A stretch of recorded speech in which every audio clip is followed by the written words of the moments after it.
அனைத்து துறைகளிலும் ஊழலால் திமுகவால் தமிழகம் தலைகுனிந்து நிற்பதாக அதிமுக பொதுச் செயலாளர் எடப்பாடி பழனிசாமி குற்றம் சாட்டியுள்ளார்.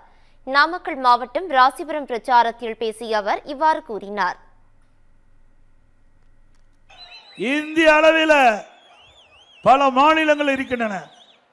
சில நேரத்தில் சில மாநிலங்கள் கலைக்கப்பட்டுகின்றன.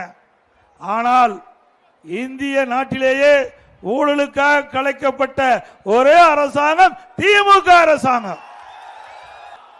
இன்றைக்கு விடியா திமுக ஆட்சி எப்பொழுது தமிழகத்திலே ஆட்சி பொறுப்பேற்றதோ அன்றிலிருந்து இன்று வரை இன்றைக்கு லஞ்ச லாவண்யம் எல்லா துறையிலும் தலை விதித்தாடுகிறது.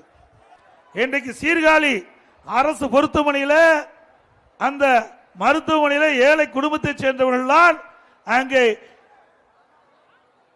அந்த மருத்துவமனையிலே சேர்ந்து அங்கே பிரசவம், அந்த பிரசவத்திற்காக அவர்கள் மருத்துவமனையிலே சேர்க்கப்படுகிறார்கள்.